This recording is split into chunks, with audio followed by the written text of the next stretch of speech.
àwa ga báyìí ò sẹ́yìn náà ti gbọ́ ohun tí obìnrin yìí sọ nípa Wasiu Ayinde táwọn èèyàn fi dẹnu bo àgbà olórin fújì lórí ayélujára tí wọ́n ní òun náà ní lánàá lónìí bí ẹkún àpọ̀kọjẹ èyí lohun tó ṣẹlẹ̀. gbogbo ẹ̀yin ọmọ àwọn ìyá àgbàyà tó wà lórí ayélujára ẹ pè wọ́n ká ẹ kìlọ̀ fún wọn nítorí tí wọn kò bá jáwọ́ lọ́rọ̀ mi mo máa fi àgbà wọn wọ́lẹ̀ tuurutu. PELLER jáwé akíwọ́wọ́ fún gbogbo àwọn ìyá tó ń sọ̀rọ̀ aburú nípa ìgbéyàwó rẹ̀ lórí ayélujára èyí lohun tó sọ. lẹ́yìn náà ti gbọ́ ohun tó ṣẹlẹ̀ láàrin PELLER àti Portable tó dá àríyànjiyàn sílẹ̀ lórí ayélujára èyí lohun tó ṣẹlẹ̀. ẹ farabalẹ̀ kẹ́ ẹ wá nǹkan fìdílé kẹ́ ẹ gbọ́ àkójọpọ̀ ìròyìn náà lẹ́kùnrẹ́rẹ́. àwa ga báyìí ò sẹ́yìn náà ti gbọ́ ohun tí obìnrin yìí sọ nípa Wasiu Ayinde táwọn èèyàn fi dẹnu bo àgbà olórin fújì lórí ayélujára tí wọ́n ní òun náà ní lánàá lónìí bí ẹkún àpọ̀kọjẹ èyí lohun tó ṣẹlẹ̀. ọ̀rọ̀ tí arábìnrin kan tó pe orúkọ ara rẹ̀ ní Ògètì Helena láti ìpínlẹ̀ Imo sọ nípa àgbà olórin fújì ilẹ̀ wa tó tún jẹ́ olórí ọmọ ọba akilẹ̀ Ìjẹ̀bú ní King Wasiu Ayinde Marshal táwọn èèyàn mọ̀ sí Kwam One Day Ultimate ti dá wàhálà sílẹ̀ lórí ayélujára báyìí o. arábìnrin Helena àti ọmọ rẹ̀ tó pè ní Asisat Marshal ló jáde fẹ̀sùn abímọ máwò kan Wasiu Ayinde o. kí wọ́n ní kí àwọn ọmọ Nàìjíríà gba àwọn o kí wọ́n bá wọn bẹ olórin ilẹ̀ wa tó tún jẹ́ olóyè máyégùn gbogbo ilẹ̀ Yorùbá lápapọ̀ yìí nítorí inú ìṣẹ́ àti ìyà làwọn ń gbé.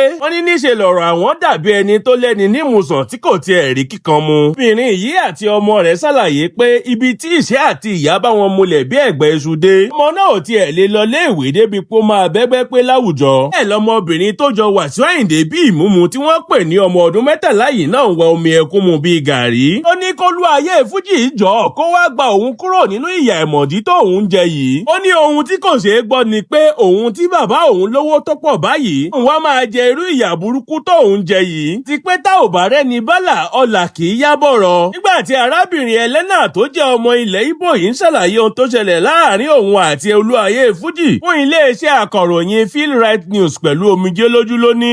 iṣẹ́ àwọn tó ń ṣe ìtọ́jú èékánná ọwọ́ àti ẹsẹ̀ tó lóyìnbó ń pè ní pedicure and manicure ni òun ń ṣe. ó ní ìdí iṣẹ́ yìí náà lòun ti pàdé Wasiu Ayinde nígbà tó ń wá sí iléeṣẹ́ òun láti ṣe ìtọ́jú èékánná ọwọ́ àtẹsẹ̀ rẹ̀. kó tó wá di pé ó ní kóun máa wá sílé láti wá ṣe ìtọ́jú èékánná òun táwọn olóyìnbó ń pè ní home service. ó ní àsìkò yìí ni òun àti Wasiu Ayinde bẹ̀rẹ̀ sí ní gbé langa sí longo táwọn sì wà lórí eré àníyàn yìí fún odindi ọdún 7 kó tó di pé òkété bórù mọ́ wọn lọ́wọ́ nítorí oorun ìgbádùn táwọn ń sùn padà doyún kí ohun tó dàbí ìfẹ́ nígbà náà padà di ìkórìíra lẹ́yìn tóun lóyún fún àgbà olórin fújì yìí pẹ̀lú bí K1 The Ultimate ṣe lóhun ò nílò ọmọ náà kí òun lọ ṣe oyún náà dànù. ó ní Wasiu ṣe ìlérí pé òun máa rán ọ̀kan nínú àwọn ọmọ iṣẹ́ òun láti wá fún un lówó tóun máa fi ṣe oyún náà. obìnrin yìí tẹ̀síwájú nínú àlàyé rẹ̀ pé nígbà tóun retí ọmọọṣẹ́ Wasiu Ayinde tóun ò régún tó ń jẹ́ Àjíkẹ́ tí òun wá lọ ṣàyẹ̀wò tí wọ́n sì ní ìjú ló wà nínú òun kì í ṣe oyún. ó ní pẹ̀lú bẹ́ẹ̀ náà nígbà tóun bẹ̀rẹ̀ sí ní tóbi òun bẹ̀rẹ̀ ìgbìyànjú láti ṣe oyún náà. obìnrin yìí ní òun tiẹ̀ ti fìgbà kan mu omi kan rí tó jẹ́ pé odindi oṣù kan lẹ̀jẹ̀ fi jáde lára òun ṣùgbọ́n oyún náà kọ̀ láti wálẹ̀. obìnrin yìí ní gbogbo ìgbìyànjú òun láti rí Wasiu Ayinde ní Ìjẹ̀bú Òde ló já sí pàbó. ẹni ìpè òun kì í wọlé sórí aago rẹ̀ mọ́. ó ní nínú ìgbìyànjú òun yìí ni Wasiu Ayinde ti sọ fóun pé kóun máa pe Adélájà ó jẹ́ ọ̀kan lára àwọn ọmọ lẹ́yìn Wasiu Ayinde tóun bá ní ohunkóhun láti sọ fún òun. obìnrin yìí ní òun tiẹ̀ fìgbà kan gbé oyún yìí lọ ká Wasiu Ayinde mọ́ òde eré kan ó sì ní kí ọ̀kan lára àwọn ọmọ lẹ́yìn òun fún òun ní 200 náírà lọ́jọ́ náà. ó ní lẹ́yìn tí òun bímọ Wasiu Ayinde rán Adélájà kan náà wá sí ilé ìwòsàn tí òun bímọ sí. ó ní ìgbà tí ọ̀gbẹ́ni Làjà dé ilé ìwòsàn yìí ó pariwo pé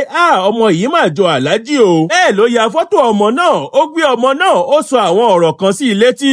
ọ̀gbẹ́ni Làjà wá fún òun ní 100 náírà. yìí náà ló wá fún òun ní ìwé pélébé kan tí wọ́n kọ orúkọ ọmọ náà sí. tí wọ́n sì pe ọmọ náà ní Asisat Tiwalade Àdùkẹ́ Serinat Marshal. ó túmọ̀ sí pé Wasiu Ayinde ló sọ ọmọ náà lórúkọ. arábìnrin yìí ní látìgbà náà lòun ti ń gbìyànjú láti gbé ọmọ náà lọ fún Wasiu Ayinde tí gbogbo ìgbìyànjú òun yìí sì ń já sí pàbó. náà tiẹ̀ ti fìgbà kan gbé ọmọ náà lọ sọ́dọ̀ ìyá rẹ̀ tí ìyá Wasiu sì bú sẹ́kún tó ní ní òun sì wà láyé lòun wá bí ara òun kalẹ̀ báyìí. Gbogbo àwọn tó rí ọmọ náà ní lóòótọ́ ni ọmọ náà jọ ìyá yìí bí ìmúmu. Obìnrin Elena tẹ̀síwájú nínú àlàyé rẹ̀ pé òun tiẹ̀ ti fìgbà kan lọ sùn wájú ilé Wasiu Ayinde ní Ìjẹ̀bú Òde pẹ̀lú ọmọ kékeré yìí lọ́wọ́. Wọ́n sì rán gẹ̀tìmáànù Wasiu Ayinde láti wá gba ọmọ náà lọ́wọ́ òun láàrin òru. Gbọ́n kọ̀ láti gbé ọmọ náà kalẹ̀ torí pé òun mọ̀ pé tí wọ́n bá ti lè gba ọmọ yìí lọ́wọ́ òun ó ṣeé ṣe kí òun má rí ọmọ náà mọ́ láéláé. Ó ní lẹ́yìn èyí làbúrò Wasiu Ayinde wá ní ọmọ àlè ní ọmọ òun pé kì í ṣe Wasiu Ayinde ló fóun lóyún. Ìyá àti bẹ́ẹ̀ bẹ́ẹ̀ lọ ni arábìnrin yìí ṣe àwọn àlàyé rẹ̀ yìí. Ọmọbìnrin rẹ̀ tó jọ Wasiu Ayinde bí ìmúmu yìí náà sì sọ̀rọ̀ pẹ̀lú omijé lójú pé kí Wasiu Ayinde jọ kó wá ṣẹ̀tọ́ lórí òun nítorí pé ó wu òun láti padà sílé ìwé. Ọmọ yìí ní òun kì í ṣe ọ̀lẹ, ó lóun máa ń kọrin táwọn èèyàn sì máa ń fóun lówó. Bẹ́ẹ̀ lòun mọ̀ nípa iṣẹ́ ìyá òun, ìyẹn iṣẹ́ irun ṣíṣe àti iṣẹ́ ìtọ́jú èékánná ọwọ́ àti tẹsẹ̀. Lẹ́yìn gbogbo àlàyé àti atótónu wọ̀nyí tòun tomijé lójú. Ṣé làwọn èèyàn bẹ̀rẹ̀ sí ní bú Wasiu Ayinde àti arábìnrin tó lòun bímọ fún yìí. Wọ́n ní obìnrin yìí róko lóko ikú kó tó gbin ẹ̀pà síbẹ̀. Wọ́n ní ṣó máa lóhùn ò mọ̀ pé Wasiu Ayinde ti láwọn ìyàwó àtàwọn ọmọ kó tó di pé ó lọ làdí sílẹ̀ fún ni. Ní tí kì í bá sojú kòkòrò kí ló sùn dọ́dọ̀ Wasiu Ayinde tó ti níyàwó sílé. Dípò tó máa fi gbájúmọ́ iṣẹ́ tó lọ ṣe lọ́dọ̀ Wasiu ọkọ ọlọ́kọ ló lọ ń tẹ́ ara rẹ̀ sílẹ̀ fún. Wọn kan tiẹ̀ ní kí ló dé tí kò gbọ́rọ̀ sí lẹ́nu nígbà tó ní kó ṣe oyún náà. Ṣùgbọ́n àwọn kan fèsì pé nígbà tí Wasiu Ayinde mọ̀ pé òun ò rẹ́dì kí ló ń rẹ́dì fún. Wọ́n ní ìwà burúkú gbà ní ìwà bímọ máwò tó wà lọ́wọ́ Wasiu Ayinde yìí. Torí bó ṣe kọ̀ láti ṣe ìtọ́jú ọmọ Bísọ́lá Badmus nìyẹn tí kì í bá ṣe pé ẹnu tó pọ̀ lára rẹ̀. Ó tó wá gba ọmọ náà láìpẹ́ yìí. Àwọn kan sì ń gba arábìnrin ní ìmọ̀ràn láti gbé olúàyè fújì lọ sílé ẹjọ́. Pàápàá jùlọ tó bá jẹ́ pé lóòótọ́ ni pé òun ló fún ọmọ náà lórúkọ. Wọ́n ní eléyìí máa fún un láǹfààní láti lọ ṣe àyẹ̀wò ẹ̀jẹ̀ DNA. Ó sì ṣeé ṣe kí ilé ẹjọ́ pàṣẹ fún Wasiu Ayinde láti ṣètọ́jú ọmọ náà. Gbogbo ẹ̀yin ọmọ àwọn ìyá àgbàyà tó wà lórí ayélujára ẹ pè wọ́n ká ẹ kìlọ̀ fún wọn. Nítorí tí wọn kò bá jáwọ́ lọ́rọ̀ mi mo máa fi àgbà wọn wọ́lẹ̀ tuurutu. PELLER jáwé akíwọ́wọ́ fún gbogbo àwọn ìyá tó ń sọ̀rọ̀ aburú nípa ìgbéyàwó rẹ̀ lórí ayélujára. Èyí lohun tó sọ. Kì í ṣe ìròyìn mọ́ pé ọ̀dọ́mọdé ilẹ̀ wa tó gbajúmọ̀ dáadáa lórí ayélujára ni Habib Hamzat tí àwọn èèyàn mọ̀ sí PELLER àti olólùfẹ́ rẹ̀ JARVIS múra ìgbéyàwó wọn lọ́wọ́. Bí ayẹyẹ ìgbéyàwó náà sì máa wáyé lọ́jọ́ kìíní oṣù kẹjọ ọdún tá a wà yìí. Ṣùgbọ́n látìgbà tí ọmọkùnrin yìí ti kéde ìgbéyàwó rẹ̀ làwọn èèyàn ti bẹ̀rẹ̀ sí ní sọ oríṣiríṣi ọ̀rọ̀ nípa ìgbéyàwó náà. Ohun tó sì yanilẹ́nu jùlọ ni pé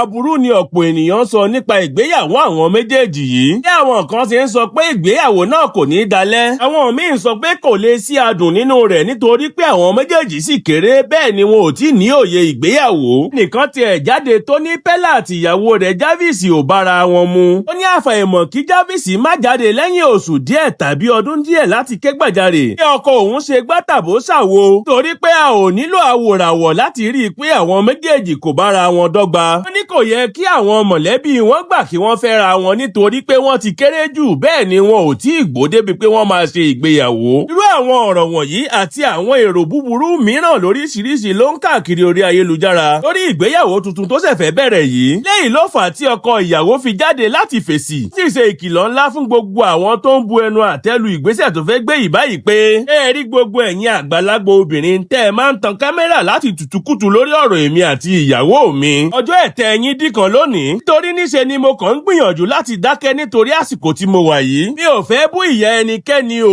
ẹ̀yin tẹ́ ẹ bá sì jẹ́ àwọn ọmọ ìyá wọ̀nyí ẹ tètè pè wọ́n kẹ́ ẹ bá wọn sọ̀rọ̀ níbi tí wọ́n bá ti ń gbọ́. Kí wọ́n mọ ohun tí wọ́n máa sọ nípa èmi àti ìyàwó mi. Kí nìyí tí mi ò fi ṣe fídíò lẹ́nu ọjọ́ mẹ́ta yìí? Torí tí mo bá jáde láti ṣe fídíò mo mọ̀ pé màá ti gbé yín ṣépè. Lẹ́yìn ni PELLER ṣe kọ àtẹ̀jáde rẹ̀ yìí jáde lórí ayélujára. Àwọn èèyàn sì ti ń gbè lẹ́yìn rẹ̀ pé kíkálukú fi tiẹ̀ ṣe tiẹ̀ lórí ọ̀rọ̀ PELLER. Kí wọ́n fi àwọn ọmọ ọlọ́mọ sílẹ̀ láti gbégbé ayé wọn bó ṣe wù wọ́n. Ẹnìkan tiẹ̀ ní tí kì í bá ṣe pé ayé dà bó ṣe dà báyìí. Ayé àtijọ́ kò sẹ́ni tó máa ní ọmọ 20 ọdún kéré jù láti ṣe ìgbéyàwó. Àti pé ọ̀pọ̀ nínú àwọn ìyá tó ń sọ̀rọ̀ lórí ayélujára èyí wọn ò tó ọjọ́ orí PELLER tàbí JARVIS tán fi ṣe ìgbéyàwó tàbí lóyún. Títí wọn ò bá lè fi àdúrà ran ìgbéyàwó àti ìdílé tuntun yìí lọ́wọ́. Wọ́n yé sọ̀rọ̀ búburú tàbí ro aburú sí ìgbéyàwó náà. Lẹ́yìn náà ti gbọ́ ohun tó ṣẹlẹ̀ láàrin PELLER àti Portable tó dá àríyànjiyàn sílẹ̀ lórí ayélujára. Èyí lohun tó ṣẹlẹ̀. Kì í ṣe tuntun mọ́ pé ọ̀dọ́mọdé ilẹ̀ wa tó gbajúmọ̀ dáadáa lórí ayélujára ni Habib Hamzat táwọn èèyàn mọ̀ sí PELLER àti olólùfẹ́ rẹ̀ tóun náà gbajúmọ̀ dáadáa lórí ayélujára táwọn èèyàn mọ̀ sí JARVIS JARVIS múra ìgbéyàwó wọn. Ó máa wáyé ní ọjọ́ kìíní oṣù kẹjọ ọdún tá a wà yìí. Wọ́n sì ti ń káàkiri láti lọ ta aṣọ ẹbí àti láti lọ fìwé pe àwọn ènìyàn jàǹkànjàǹkàn wá síbi ìgbéyàwó wọn yìí. Nínú ìmúra ìgbéyàwó yìí ni PELLER ti wá olórin ilẹ̀ wa Habib Òkìkíọlá Badmus tí gbogbo ènìyàn mọ̀ sí Portable ọmọ Ọlálọmí lọ sí abala ìtàkùrọ̀sọ orí ìkànnì ayélujára Instagram rẹ̀ láti fìwé pè síbi ayẹyẹ ìgbéyàwó rẹ̀ yìí. Ṣùgbọ́n ó jọ pé ohun tó ń rùn nílẹ̀ láàrin wọn kò tíì tán. Ẹ ò bá gbàgbé Portable àti PELLER ní gbọ́nmi sí omi òtó kan níbi oṣù mélòó kan sẹ́yìn. Wọ́n sì sọ oríṣiríṣi ọ̀rọ̀ kò bá kùngbé síra wọn kó tó wá di pé wọ́n padà parí ọ̀rọ̀ náà. Mo dàbí ẹni pé ọ̀rọ̀ náà kò tán nínú olórin ilẹ̀ wa tí àwọn èèyàn tún máa ń pè ní ìdààmú àdúgbò yìí. Níṣe ló wọ̀ ọmọ PELLER lọ́wọ́ nígbà tó gbìyànjú láti pè wá síbi ayẹyẹ ìgbéyàwó rẹ̀. Portable ní tí kì í bá ṣe pé àìfinipe ni àìfèèyànpèèyàn tó mú ará oko sábà ń tẹ́wọ̀lú. Ó ní níṣe ló yẹ kí PELLER àti ìyàwó rẹ̀ JARVIS jọ wá sí ọ̀dọ̀ òun kí wọ́n gbé aṣọ wá gẹ́gẹ́ bí wọ́n ṣe ṣe fún àwọn èèyàn pàtàkì tó kù tí wọ́n pè. Ní kò yẹ kó jẹ́ pé orí ìkànnì ayélujára òun ló ti máa wá pè òun wá síbi ìgbéyàwó náà. Ti pé òun wà lára àwọn tó sọ PELLER di ìlú mọ̀ọ́ká torí pé òun wà lára àwọn tó pín fọ́nrán rẹ̀ káàkiri orí ayélujára kó tó di pé ó wá di gbajúmọ̀ báyìí. Paríparí ọ̀rọ̀ yìí ni bí Portable ṣe sọ fún PELLER pé bí òun ṣe ń wo ayẹyẹ ìgbéyàwó rẹ̀ yìí níṣe ló máa dàbí ìpolongo ìbò torí pé tajá tẹran ló máa wà níbẹ̀. Nítorí náà tí PELLER bá fẹ́ kí òun wá síbi ìgbéyàwó náà ó máa ní láti sanwó fún òun láti wá. Ti pé òun ní òde orin kan tó yẹ kóun lọ lọ́jọ́ náà. Òun ò bá sì ní lọ síbi òde orin yìí PELLER máa ní láti sanwó tó jọjú fún òun nítorí pé ògo lòun. Portable ní dípò kí PELLER pe àwọn èèyàn gidi síbi ìgbéyàwó rẹ̀ yìí ó ní àwọn àparò aláṣọ pípọ́n àti àwọn olòṣì ló lọ kó jọ. Àwọn ọ̀rọ̀ wọ̀nyí àti àwọn ọ̀rọ̀ míì lóríṣiríṣi ni Portable fi dá PELLER lóhùn. Àwọn èèyàn sì ti ń kọ ìhà oríṣiríṣi sí ọ̀rọ̀ náà. Àwọn kan ti ń sọ pé awọ̀lú màtẹ́ ni Portable nítorí pé ó mọ̀ wọn ara rẹ̀. Ní báwo ni PELLER àti ìyàwó rẹ̀ ṣe máa wá àwọn gbajúmọ̀ kan lọlé láti pè wọ́n wá síbi ètò ìgbéyàwó wọn yìí. Ó máa wá fi ìwé ìpeni ránṣẹ́ sí Portable lórí ìkànnì ayélujára. Wọ́n ní àfojúdi ńlá lélẹ́yìí jẹ́. Bẹ́ẹ̀ làwọn mìíràn fèsì pé sí ohun tó burú nínú bí PELLER ṣe fìwé pe Portable lórí ayélujára torí pé kò sí bó ṣe lè wá gbogbo èèyàn lọlé láti lọ pè wọ́n wá síbi ètò ìgbéyàwó yìí. Wọ́n ní ìgbéraga, ẹ̀tanú àti ìmọ̀tara ẹni nìkan ló ń bá Portable jà.